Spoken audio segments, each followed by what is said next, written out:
Well, hey, Beh.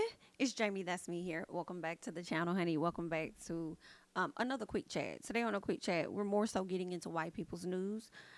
So definitely make sure that you guys are coming into the video. You're supporting the channel by liking up the channel. You feel what I'm saying, girl? Y'all like my hat?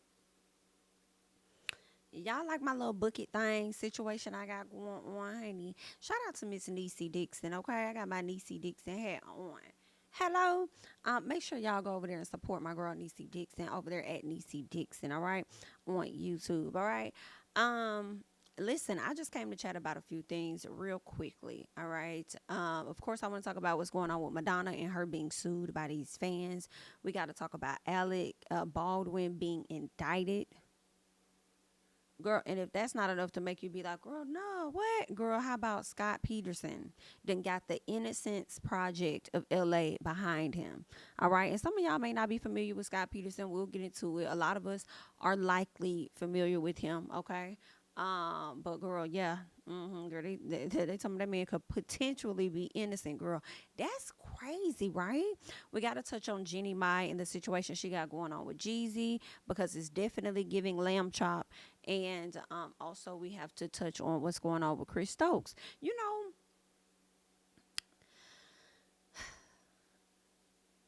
I was thinking, I'm trying to say, I'm like, do I want to start with Chris Stokes or not? I might just go ahead and start with Chris Stokes real quick, like, because my thing is, every year we always hearing some stuff about Chris Stokes, but nothing ever happens. I feel like that happened with R. Kelly though. I feel like every year we were hearing different things about Chris Stokes and him allegedly violating men, women, whatever the case is. You know what I'm saying? Him being involved with Marcus Houston dating his wife, who could have potentially been underage at the time. Now he's married to her and they have like two kids together or whatever. So, you know, we've been hearing a lot of talks about Chris Stokes over the years, and nothing has really come of it yet. But I feel like that's the same thing that happened with R. Kelly. We would hear a lot of stuff over the years, different things that R. Kelly would be involved in or whatever, and then next thing you know, Judgment Day has come and you must do time. Okay? People are bringing to the front all of the things that you may have done, so much so they brought out what, Surviving R. Kelly documentaries and stuff.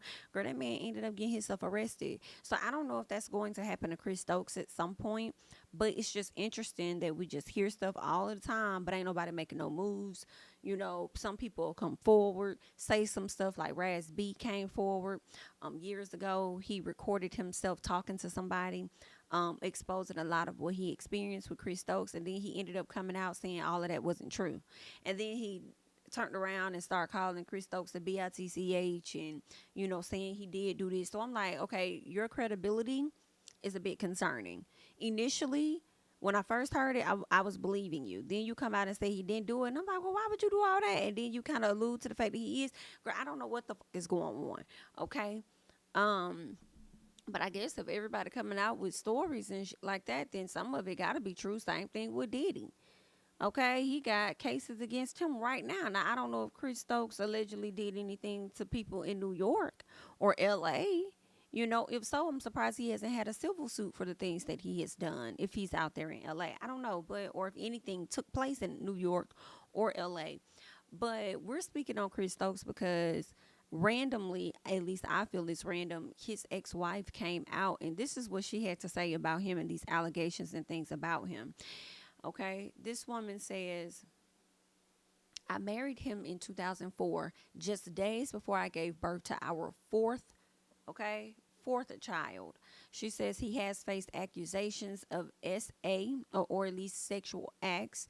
She says that I know to be true, but parties are unwilling to come forward and confirm them. She says I can confirm that he committed these acts, and it begins with acknowledging what I didn't want to accept. I married a perpetrator of such crimes. She says now it's time for me to liberate my spirit and open up about it. For the past 2.5 years, I've dedicated time to self improvement, working on my mental, physical, and emotional well being, often in solitude. She says, at this point, my heart's desire is for every victim, including myself, to heal and live long, healthy, productive lives. I seek justice. I don't know how to take that, girl.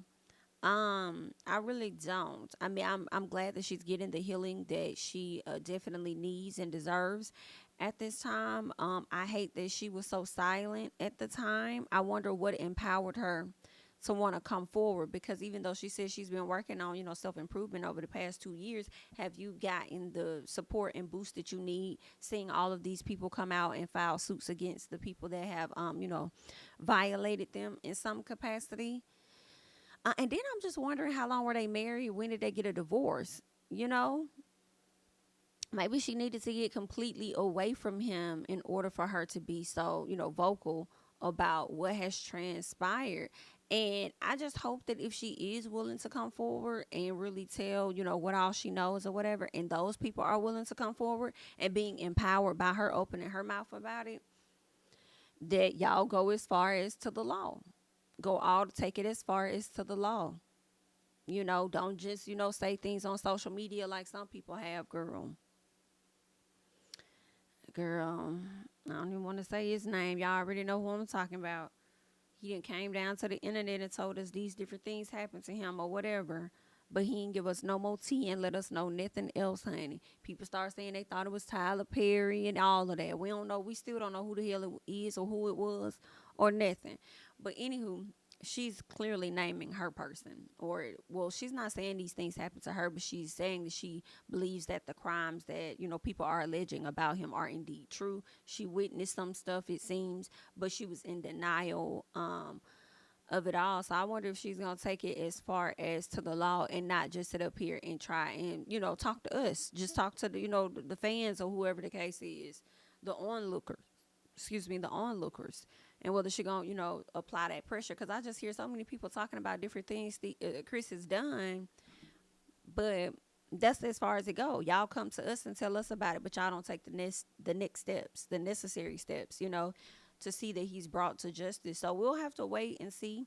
I don't know the timing. I don't know what she got going on, what he got going on, to know the timing as to why she chose now to say something.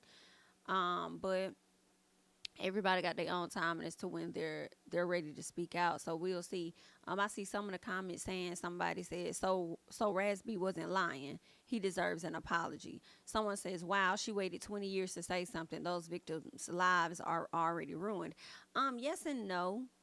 Yes and no. I don't necessarily agree with the fact that all of the victims' lives, are ruined because she chose to not speak up. They also could have spoken up as well.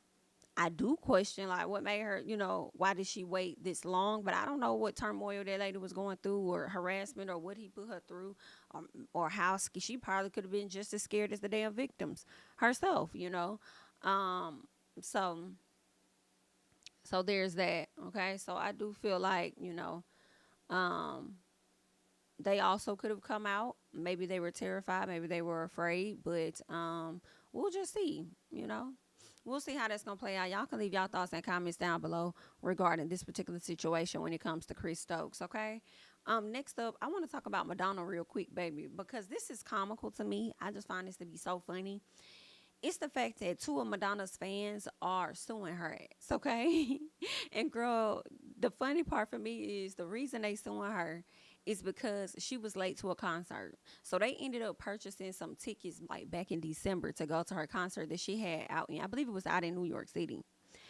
And she was supposed to, now it was advertised that the show was going to start at 8:30 or whatever the case is, but she did not get on stage until 10:30. Okay, so they said she was 2 hours late for her own show. She is 65 years old, y'all, or somewhere in her 60s. So Madonna ain't really got it like that. You know what I'm saying? So she gonna be a little late, and maybe they was giving her grace to be a little late, right? But 2 hours late, they was like, oh hell no. So now it's two guys that's suing her because they said that they were late for work the next day or something like that. No, I think it was that they had to be to work the next day. That's what it was. They had to be to work the next day. But because she showed up like 2 hours late, what ended up happening was they said by the time the two concert goers left after 1 a.m., they were left stranded in the middle of the night and confronted with limited public transportation, limited ride sharing, and or increased public and private transportation costs, right? So that's why they pretty much suing her because she was so late and they had to get up and go to work the next morning. So it's like, bitch. So we finna sue you. And I just find it to be so funny with the fact that they are suing her. And you know what's interesting is this. Even though they went to a concert, I can relate to the being stranded, right? Because my fiance and I went to the Dreamville Fest. I had an amazing time. Like I really love Dreamville Fest. I had a really good time. I don't know if I would necessarily go again. Is that bad? I don't know if I would go. I mean, like we'll have to see. Okay, we would have to see. It was a great experience, but it also was like a one and done. Like, okay, did that. Maybe we could try something else. And then I'm questioning if festivals are really my thing. So these two guys, Madonna fans, they went to the a concert, whereas I went to a festival, but I could relate to being like stranded afterwards. So like, yeah, I think we got down there on that. I think we went down that Saturday morning. So it was like that Saturday and that Sunday. And it was ironic. And I told this in my Dreamville, recap or whatever, but I'll tell it again. The thing that I appreciated was the fact that the couple I saw at the airport, I walked over to them and I asked them something about the Dreamville Fest or whatever it was because they had on like the Dreamville attire. And they was like, oh, no, this is our first time going, whatever. So we saw them literally when we were getting ready to fly out that morning. We were on the same flight. We bumped into them again after the concert. Now, y'all, it's thousands of people out there. Okay, I mean thousands. I don't know. It could have been 50,000 people. I ain't no say like it was just tons of people. So the irony that we ended up bumping into them afterwards, guess it, because everybody was looking for a fucking ride. Everybody was looking for a ride. The Uber lines was tied up. You would think that you getting an Uber, but it ends up being canceled. The signals was crossing, so some people couldn't even pull up a damn Uber. Like, girl, it was just so much shit afterwards. And I'm like, Cole, North Carolina, Riley, baby, y'all need to get some cell phone towers somewhere. Y'all need to do a better job. I don't know if you need to create an app or something that has some serious bandwidth. You need to do something in my personal, okay, to get the out of towners, okay, to their Ubers or something. Get them, figure it out. Okay, some of y'all hotels probably got to do an even better job with shuttles and stuff. But I don't even know if our hotel had a shuttle. It was a really nice hotel. I forgot which one it was, but it was next to this new development that they had. And I think it was like a Wegmans or something like that, grocery store that I'm in love with. Girl, wish we had one here. It was like this new little shopping center they built or whatever. It was nice. But anywho, girl, I'm just saying it to say that I can relate with the limited transportation, girl. The Ubers limited on that, the public transportation, the Ubers, what else was it? Private. Girl, we literally had to flag down we was just walking because we was gonna walk back to the hotel. We all looked at it. First of all, I think the concert could have been over with because it was an all day thing.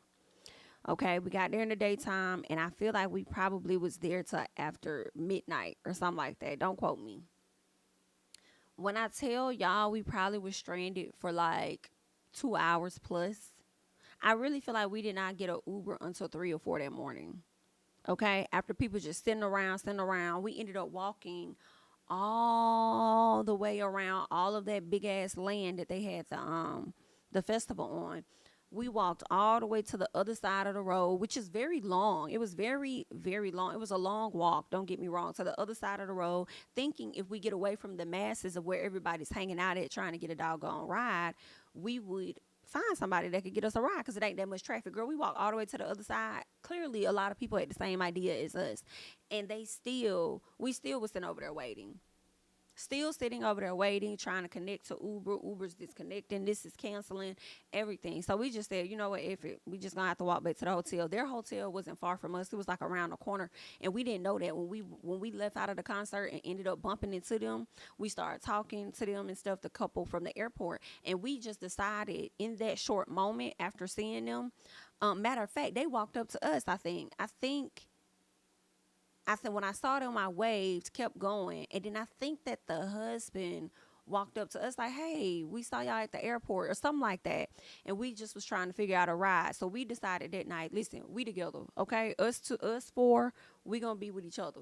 Okay, y'all get a ride, we hopping with y'all. We get a ride, y'all come with us. Like we just decided to band together, and so we just walked together to the other side. We still didn't help, but we decided we was gonna walk to the hotel. I'm trying. That's the story I'm trying to get to. We decided we was gonna walk to the hotel. I was freezing cold. I was so tired. My feet was turned, and I was just like, all right, fine. Let me get my mind right so we can go and walk to this hotel. Get ready to walk to the hotel. We probably didn't even walk a good mile before we looked to the right and saw just a taxi, a random taxi. And her husband ran across the street real quick, like, hey, I'll be back, y'all. Let me go see what he talking about. Ran across the street, and we standing over there like, what's up? He was like, come on. I'm like, bet.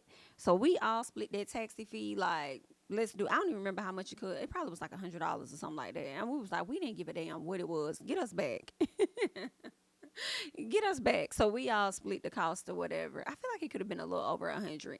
But the man shout out to the taxi driver, because he ended up giving us his number, and he was like, call me. Just call me tomorrow. Like, call me. And he kind of rode us around off of the clock. Like, girl, okay. I'm just gonna give y'all my fee. Y'all just pay me directly. Don't worry about what this whole taxi thing is talking about. I got my own square and all of that. Like, y'all just so we see each other type thing. So we hit him up. No, I think we Ubered there the next day. Us as a couple, like his wife hit me up or whatever, we talking, whatever, we like about to get some breakfast, whatever the case is. Listen, we ordered the Uber. So yeah, we ordered the Uber, and our Uber went and picked them up. And then we all went to the park together. Okay, hello, we stayed together. We had our mat. We was together. You would have thought we showed up together like from the beginning. Okay. We was with each other click tight. And then that evening we gave old buddy a call, like, yo, this where we at. Meet us over here. Child, he pulled up. Thank you. And he was like, hold on to my number. So if y'all ever come back for any concerts or anything like that, just hit me up. I was just like, you the NIGGA. Girl, I done lost the number though. I don't know. The number might be in my phone. Or it might be in my fiance phone. I got to check. But either way, okay, he was the NIGGA for sure. But all in all, I'm saying all of that. Okay, Dreamville Fest was amazing. It was great, wonderful experience. The only thing I really did not like was the evening and not being able to get to a vehicle so you could get back to where you need to be. And it's hundreds of people all trying to leave out of like one section, and it was a lot in the evening time. During the daytime, it was like I wasn't fully prepared for the festival, so it wasn't really a lot of seats and stuff. And the ground was dry at one point. You know what I'm saying? But like Sunday night, it started to get like even more wet. But I ain't really need to sit down that first night. I had so much fun, saw Usher and everything. It was great. But it was the second night where it was like, oh damn, the ground getting wet. We sit on the ground, whatever. But anywho, I would be more prepared for the next festival that I go to, and I would definitely try to go ahead and have something in play where I already have a ride. You know what I'm saying? Like, hey, flag down whatever taxi and be like, yo, y'all do rides after this. What's your direct number? We'll pay you off the thing, okay, to get us where we need to go. But anywho, moral of the story, getting back to these people, I was saying that I can relate to what these people are talking about as far as the limited public transportation and all of that. But at the same time, it's like these are the risks that you take when you go to concerts and when you also go to festivals or whatever. So I'm like, y'all suing Madonna. I don't think that you're going to win that case. I will be completely shocked if you win that case, because they're going to look at this as a leisure activity that you had to plan properly for. Things don't always go well at these concerts, okay? Now, if y'all got ran over because it was an ambush, like some Travis Scott type thing, then maybe you may have a lawsuit. But if they allow y'all to sue, then they're going to be putting the artists in positions to where any and everybody could sue. I mean, what time did I went to Beyonce's concert. Beyonce's concert, I think it was supposed to start at like 8:30, 9:30 or whatever. I don't know what time Beyonce got on stage. Do I give a damn? Hell no, I ain't give a damn. Because I already planned for the day after that I ain't got shit I got to do. Period. Okay? I ain't got shit to do, Beyonce. Okay, I ain't trying to wait forever, but bitch, I'll wait on your ass for about 2 hours. So, okay, maybe even 3. Because shout out to Beyonce, they had a great DJ that was playing. She had no opening acts or anything. I was able to use the restroom. Y'all know I was very much so full of belly at that time. Okay,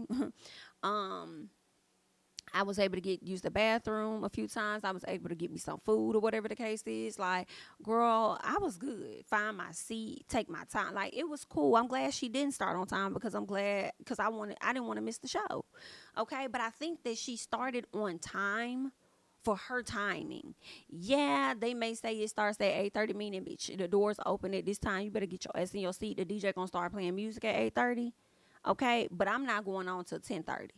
Okay, this is a fucking production, right? So all in all, what I'm saying is about Madonna, it's not gonna go anywhere because they're gonna have to do that for everybody. And imagine getting sued by 20,000 people that came to your damn concert because you were late.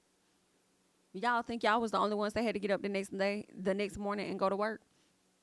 Okay, and then here's the other gag. What about the people that had to get up the next morning, go to work, and get their kids ready for school? Bitch, are you crazy? Okay, or wherever they had to get their kids ready to go to. Like, no, that's not going to go down. But you know what else made me laugh about this? I said, baby, it's so funny. I said, when I saw it, I said, the people that's suing her has to be white. Of course, she's Madonna, but she has black fans and other fans as well. But I'm like, they have to be white. Because y'all suing Madonna for being late for 2 hours, and I guarantee y'all Lauryn Hill probably been late longer than them 2 hours. And I don't think nobody has ever sued that bitch. Do you hear me? And that's what I'm so tickled about. Okay? See, we just accept the bullshit over here. Lauryn comes out about 4 hours late, and we just gonna accept the fuck shit. We ain't even gonna try to sue Lauryn. At this point, I think we have accepted the fact that that's who the hell Lauryn is. She's just a late ass bitch. So you already know when it comes to Lauryn, she giving you extra time. You ain't even got to get there early. Okay? Hell, you can fly in instead of flying in early that morning for a Lauryn Hill concert, but you could fly in 3 hours before the shit start, 4 hours before it start. Because you already know her ass ain't going to be there on time. You're going to be able to do your makeup, do your hair, find you a whole new outfit. You probably going to be able to take a few trips to the damn mall. Okay, get you some clothes and shit. Get your shit together before Lauryn ass hit that stage. Okay, very sad, but I thought that was funny because I was like, girl, y'all really think this gonna go somewhere? It's not going anywhere. They not gonna put this through. Y'all not gonna get no money off Madonna for a decision y'all chose to make when you know how this is how concerts go. If they allow this to fly, it's going to have to fly for a lot of fans, and not just a lot of fans, but a lot of the artists. And imagine, like I said, being sued by like 20,000 people because they all had to get up and go to work the next day, and they all couldn't find no damn public transportation this, that, and the other. The judge is gonna look at them folks like they crazy and tell their ass a poor planning. Poor planning, period. Okay, so we'll see. I don't think it's gonna go anywhere, but I just wanted to bring that to y'all for a little chuckle. Y'all let me know y'all thoughts and comments down below about that situation. Okay. Next up, I want to talk about Alec Baldwin because I think this is kind of sad. You know what I'm saying? It is a bit sad, but some part of me is like, girl, I hate to say it, but girl, if it was a black person, girl, their ass would have never, the case would have never been dropped. Okay, but let's go ahead. Okay, hence Jonathan Majors' ass going to all the way to trial on a misdemeanor or whatever the case is. Okay, dealing with his situation, knowing that somebody else was negligent in it and they wouldn't even charge, or at least I think the person was charged, but they wouldn't even move forward with any of the details on that other person in the case. But anywho, girl, they're saying that Alec Baldwin has been indicted by a grand jury for involuntary manslaughter over the deadly shooting that took place on his set where he ended up shooting that cinematographer. I believe he was acting, okay, he was doing his thing, grabbed, I guess, whatever weapon, fired it off, and once he fired it off, from my understanding, it ended up hitting her. I do have an article here from ABC News, and we'll get into that. But when I first heard about this shooting on set, it made me think about Bruce Lee, because I really believe that Bruce Lee died on set like that as well, because it was supposed to be blanks in the gun, but it wasn't. So I always wonder, I feel like he was actually murdered on set. I feel like that was intentional. I always thought that, and it was never like, it wasn't supposed to be blanks, because it was supposed to be the real thing, because they was finna clap your ass off. But I never really knew the real reason as to why they would want to do that. Right. So, when I hear this case, that's what it makes me think of. And I don't think anybody was ever held responsible for Bruce Lee's death, but y'all people that may be fans of Bruce Lee and may know more details, just, leave it down in the comments. I can do my own little piece of research on it. But anywho, I want to get into this case here real quick with Alec Baldwin. And this article is pretty interesting because he's not the only person that is being charged here. So they're saying a grand jury has indicted Alec Baldwin on a involuntary manslaughter charge, okay, in the deadly shooting of the cinematographer Helena Hutchins on the New Mexico set of Rust. Okay, they said now months after prosecutors dropped their case against the actor over her death. Now, from my understanding, they did drop the case, but they said it against him. But they said that the case was still open and it was still ongoing, so they still was gonna do their investigation. So I feel like they probably told Alec, like, listen, we're gonna drop it for right now, but if we see anything that holds you responsible in any manner, it could potentially come back up. So I feel like with Alec, he probably already knew that this was a possibility, but hoping that it wasn't, because he probably felt like he didn't do anything intentionally. So how could you like really charge me with something? Well, they're saying that the indictment charges for him with involuntary manslaughter, negligent use of a firearm, which is interesting to me because how is it negligent on his end if somebody else could have potentially provided it to him on set, and it was unbeknownst to him that it was like actual gun stuff in there, so I don't know. But they're saying in the alternative, involuntary manslaughter without due caution or circumspection. Okay, let me look this word up. What is circumspection? Girl, I'm not gonna do all that right now. I'm having a blind moment. Okay, so the quality being weary or unwilling to take risk. Because when I hear circumspection, I'm thinking he did not properly inspect it on his own to make sure that it wasn't what it was. Careful to consider all circumstances and possible consequences. Oh, okay, gotcha. All right.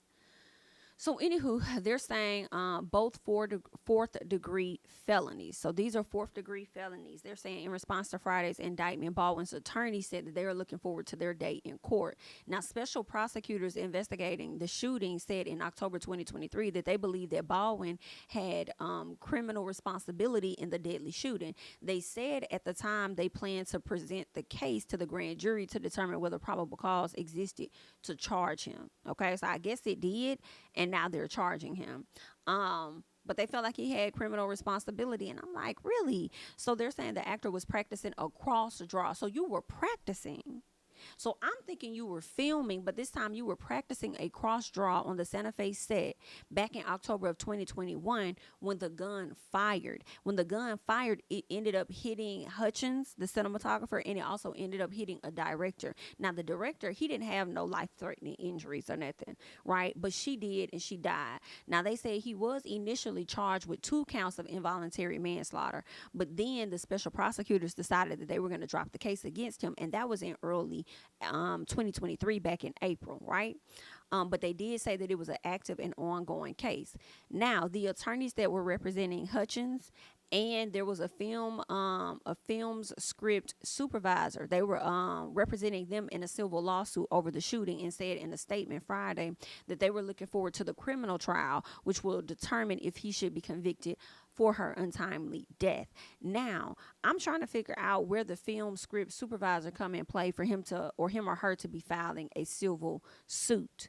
Because if the director was the one that got hit but did not die or have life-threatening injuries, but then she passed away, what happened with the film script supervisor for them to file a civil suit, right? They're saying the charges do carry 18 months in prison. If he is convicted, he'll be doing 18 months, okay?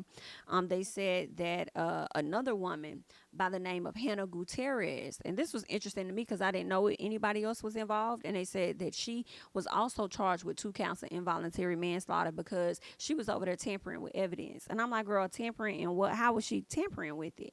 They said that she ended up also handing off a small bag of cocaine following her interview with the police. So are you trying to, like, what are y'all saying here? Because this is the charge. She has 2 counts of involuntary manslaughter, but she also has a charge with tampering with evidence.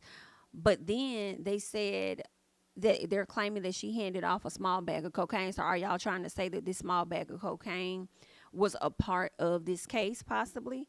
Are y'all saying that Alec Baldwin could have potentially been on cocaine when all of that stuff happened? Is that what you guys are saying? Which is why she has this charge of tampering with evidence, because she passed it off. That could have been hers, and she passed it off. You know what I'm saying? And didn't want to get caught up with y'all knowing she had that sniffer on her. But girl, that's crazy. They said that in mid-November, she was also charged with unlawful carrying of a firearm in a licensed liquor establishment for an unrelated incident cited as occurring October 21st. Girl, y'all got all kind of stuff going on. Mm-mm. Now, they said gun enhancement charges initially filed in the case against Gutierrez and Baldwin were dropped last year. Now, it was another part of this article that I wanted to get to. Where is it? David Halls, okay? Let's get to David Halls, because they're saying he was the person. First of all, when it comes to Alec Baldwin's situation and him being indicted, they said a jury selection in her trial, in this young lady's trial, is scheduled to begin on February 21st. Okay, the trial is expected to start in February 22 on February 22nd. Okay, so that's for the Gutierrez. That's her case. Okay, this is what I'm trying to get to. David Halls, because they said David Halls is the first assistant director for the film. They said he was sentenced back in March of 2023, but he was sentenced to 6 months unsupervised probation as a part of a plea deal. They said Halls is the one who handed the gun to Baldwin prior to the shooting, and he was charged with the negligent use of a deadly weapon or whatever the case is. So I'm just like, he the one that handed it to him, so why is he not responsible? And why? And like, I mean, I don't know if it was like actual bullets in there or if it was supposed to be blanks, and with the blanks she ended up, getting hit and died from that, or whatever the case is. But I guess it makes sense, because whatever it is, he was practicing, and I guess he was using the weapon negligently, but he was practicing. But how would he know it was going to, fire off and clap her? So I don't know. Some part of me feel like he shouldn't be held responsible. But I feel like it's easier for me to say that because I'm on the outside and it's not my family member.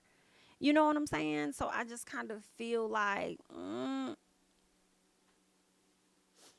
if they found enough for him to actually be charged, then maybe he should be. Maybe he was under the influence of something when he was practicing and he fired off that item and it could have clapped her. But then also when you're practicing, he didn't necessarily have to pull the trigger either. Right? And then if he practicing, why y'all gave him the real thing? You see what I'm saying? Like, why would you give him the real thing? Why not give him a toy item for him to practice with during that particular time? I don't know. But so I see why they may have said involuntary manslaughter, because it was like he didn't really like intentionally mean to do it, but it happened. But at the same time, because of those things, I feel like, should he actually be charged, go to jail for that, when those weren't his intentions at the time? You know what I'm saying? When he's just rehearsing on set, which is something that they commonly do. How was he supposed to know that was going to happen? But at the same time, like I said, it ain't my family member, so it's easier for me to say it on the outside looking in. But y'all leave y'all thoughts and comments down below on that Alec Baldwin situation, because I'm in the middle. So y'all let me know how y'all really feel about it, okay? Let's go ahead and talk about Scott Peterson, okay? Scott Peterson first of all, at one point back in 2004, I believe it was, Scott Peterson was married to a woman named Lacey Peterson. Lacey Peterson was about 9 months pregnant. I think it was their first child that she was pregnant with, right? I think it was a little boy that she was pregnant with too. So Lacey, I think, went missing or something like that in December of 2004, or was it 2003? I think it could have been 2004. According to this headline, he was convicted in 2004. So it clearly happened a few years before 2004. Okay. So Lacey went missing, I believe, and her body washed up on the beach or something like that. I believe that she was like brutally murdered, from my understanding. I really always thought that the baby was cut out of her. Do not quote me, but either way it go, she and her child both died. Okay, she went missing. The prime suspect became Scott Peterson. Scott Peterson has always said that he was innocent, but the way the media was putting this information out there, I always felt like the man was lying his ass off. Okay, lying his ass off. The LA Innocence Project is deciding to get behind his case because they feel like it was details that were out there about him that could actually exonerate him and make him innocent for the alleged crimes that he's now in prison for like life. I think he got life without parole. And I feel like, damn, this man could really be innocent, because when I hear the LA Innocence Project, or really any Innocence Project getting behind somebody, chances are they have really done their research, and the person is more than likely innocent, for real, for real. Because I just don't recall many cases. I don't think I've ever heard of any Innocent Project cases that they've got behind, and they the person didn't get released. You know what I'm saying? The evidence that they found for that person to be, innocent was never, never what it was. So when I see them backing him, I'm like, damn, y'all probably could have potentially put a man behind bars that was never supposed to be behind bars, and the killer of his wife and child, could still be out here just living their damn life. Probably done clapped off some more damn people. You know what I'm saying? And then y'all done made this man look so horrible in the news after all of these damn years. Ooh, child. Y'all better hope he don't get out. Y'all better hope he not innocent, because that man probably gonna get out and gonna be coming to sue every motherfucking body. You hear what I say? So I don't know, but I'm just speaking on when the Innocence Project gets behind somebody and supports them and goes all the way, and that person gets out. I usually see good things from them versus, them supporting somebody that they knew had actually committed the crime all of this time. So it kind of looks a little different, girl, that these people getting behind him, because I'm like, damn, he could really be innocent. They're saying that the Los Angeles Innocence Project has taken up the notorious case of the convicted wife killer Scott Peterson, in new court filings. Lacey Peterson, who was 27 years old at the time and 8 months pregnant, disappeared on Christmas Eve in 2002. Her body was found in San Francisco Bay in April of 2003. Girl, I thought it was a few weeks later. I forgot. Girl, that's months later. I cannot take it. So that makes me believe that she was... So what? She was found in the San Francisco Bay. So was somebody housing her for a long time? Like, I see, now I'm confused. Like, so the baby wasn't born. So was she badly decomposed from the moment she went missing in December? Because if she was 8 months in December, she was likely due in January, February. But y'all didn't find her until April? So what was going on with the baby? They saying unborn child. So how long was she dead before y'all found her on the bay? That's what was never clear to me. Because I know that baby wasn't in her that whole time. And somebody was holding her hostage and then just decided to get, like, girl, that's some freaky shit there. But anywho, let's keep going. They're saying Scott Peterson, who's 51, was arrested and charged with first-degree murder in the death of his wife and second-degree murder in the death of his unborn son. He was convicted in 2004 and sentenced to death in 2005. He was later sentenced to life in prison without parole. Lucky for him, they didn't send him to death. Send him, to get killed. But how long they keep people on death row, girl, he probably would have still been alive either way. Okay, with how long they have people sitting on damn death row. But here we are. They're saying that the attorneys with the LA Innocence Project claim that Scott Peterson's state and federal constitutional rights were violated, including a claim of actual innocence that is supported by newly discovered evidence. New evidence now supports Mr. Peterson's long-standing claim of innocence and raises many questions into who abducted and killed Lacey and Connor Peterson. Girl, this is wild. His attorneys are seeking dozens of items that they say could not locate, reviewing the trial files from his prior counsel. After a thorough search, they said the items include evidence from the investigations into a December 2002 burglary of a home across the street from Peterson's house. They said that Lacey Peterson's missing watch and a van fire in the airport from December 2002. According to the filings, they are also seeking documents from interviews with several witnesses. Baby, I do not know, but as I told y'all, the Innocence Project gonna do their research when it comes to shit. And now they're pulling certain records, and you mean to tell me that the records cannot be found at this time? LAPD, California PD, whatever PD. Girl, what the fuck was y'all doing? Where is the shit at? Where is the stuff at? They're saying that the director of the LA Innocence Project said she found deficiencies while reviewing the discovery of Scott Peterson's case and sent a letter to the county district attorney. Okay. On November 14th, she was seeking informal production of numerous items of post-conviction discovery. So y'all got some of this shit missing. Let me skip down and see what else. They said Scott Peterson, who pled not guilty, has maintained his innocence and claimed he received an unfair trial based on possible jury misconduct. His lawyers have previously claimed that a woman known as Juror 7 had not disclosed involvement in other legal proceedings, baby. So what if he could have did commit the crime and he about to get off possibly because of y'all negligence of shit? But again, they are attesting to the fact that there is evidence that proves otherwise, that this man was innocent the entire fucking time. I believe that they said that her family may have been on edge to believe that he never did it either. But anywho, so they're saying in 2020, the California Supreme Court overturned Scott Peterson's death sentence, citing that his jury was improperly screened for bias against the death penalty. He was resentenced to life in prison, and that was impossibility with parole in 2021. They said, what else? Let me keep going. Let's keep going. The Innocence Project, which provides pro bono legal services to people incarcerated in Central and Southern California who may have been wrongfully convicted, said in a statement later on Thursday that it is representing Scott Peterson and investigating his claim of actual innocence. Let's see.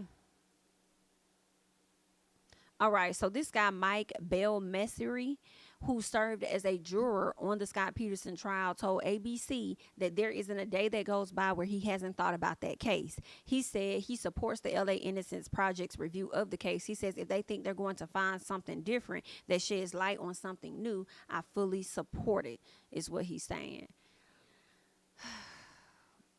Girl, I feel like I'm going to be watching this case closely. I don't think I watched it as closely when I was a kid. I heard about it. It was covered all over the different news networks and stuff.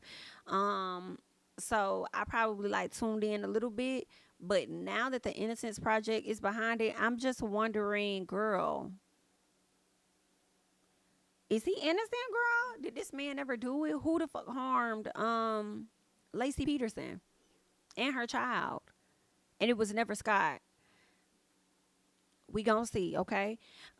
They said innocent until proven guilty. He's been proven guilty, so right now he guilty until he proven innocent. So we shall see how it's gonna play out. Y'all leave y'all thoughts and comments down below.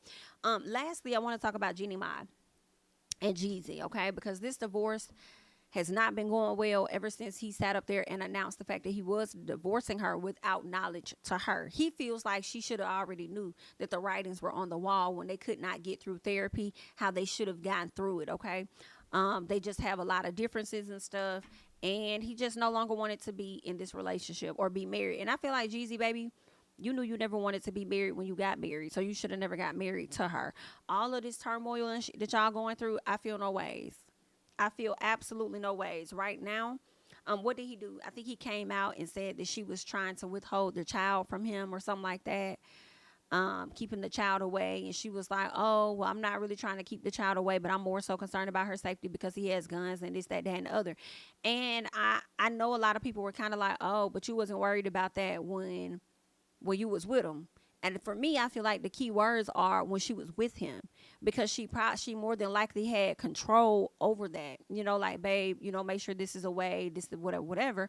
But now that she's not with him, she probably can't guarantee that he will keep that away from her or keep it in an area where she can't get to it. I would think that he actually would, but you never know because I don't know these folks for real. Right? So they've been going back and forth about that. The biggest thing is that she's trying to contest this prenup. Okay, so now Jeezy is at a place where he's trying to get the judge to enforce the prenup, and she's like, wait a minute, hold up, baby, because like I told you, it was under duress. Like we didn't look at that stuff, or he didn't bring it up until like 5 days before the wedding. So I felt pressured to get this stuff signed. I didn't look through that shit thoroughly to even know what it says. So can you please hold your horses? Do not enforce anything on his end, and give me and my attorneys the adequate amount of time to thoroughly go through it, okay? They said Jeannie has respectfully requested that the judge deny her estranged husband's motion to enforce their prenup or hold off until her team has thoroughly completed their discovery. Okay, that's where she's at. She alleges that Jeezy failed to provide comprehensive supporting financial documents that provided a transparent and detailed view of his assets, liabilities, and overall financial standing. So basically, Jeezy wasn't telling her all his tea. Okay, if Jeezy got 10 investments or assets or whatever, he only told her about 5. And she like, wait a minute, I see what you doing. You trying to be on some Tasha K and withhold some of your tea financially, but it's not going to go here. Okay, we need to thoroughly look through this and see what the hell really going on in this prenup paperwork. And then when I present this prenup paperwork, she probably going to turn around and present, okay, and these are all of the other assets that he failed to mention, Your Honor. Let's get into those too, Your Honor. So she's on his ass, and I can't say that she shouldn't be. You know, a lot of people are team Jeezy, and all this and that, all because y'all don't like a comment talking about some fucking dark meat. I don't give a damn about the dark meat, because majority of these black men anyway, these dark meat, they like light meat anyway. So I don't, or white meat or foreign meat. Let them tell us. I don't really care. At the end of the day, he still chose her. And if you think that you're gonna be able to if I'm Jeannie, okay, you think that you're going to be able to just give me, you're going to be able to put out there to everybody that we're going through a divorce, and I actually find out damn near online or at the last minute before you let me know that's something that you really want, and you done sat up here and embarrassed me down to the fucking internet before I could even make a statement. You got other people putting out different stuff that they believe could have caused or led to our divorce, and you didn't give me the respect or the courtesy with that. You had me fucked up. Okay, and I'm damn sure gonna give your ass a hard ass time getting out of this fucking marriage. You sure fucking right. Okay, now I don't think it should drag on for years. I still disagree with that. Okay, if I just don't think divorces should take that damn long. I really don't. But you gonna have a hard ass time if you think you finna get up out of this with nothing, or I get nothing. Yeah, I'm gonna get child support, but I'm on your head top. I might end up getting nothing, but I'm gonna make it hard for you to give me absolutely nothing. Because you got to be fucked up that you finna come down here and embarrass the fuck out of me. Okay? Jeezy knew everything that Jeannie Mai was working with and what the fuck she was coming with. It was already apparent. So the whole conversation about she let her mom move in. She had her brother move in. Man, that lady, you already know what it was. You see how close she is to her mom. You know that. I don't think that was something that she held from him at all. You already knew what the fuck was going on. See, the problem for me will always be that Jeezy lost his mama when he was dating Jeannie Mai, and he had a void that he needed to fill, and he felt like getting married to her would fill the void of the absence of his damn mother. And he just was not in that proper space. He knew that's not what it is that he wanted. Okay?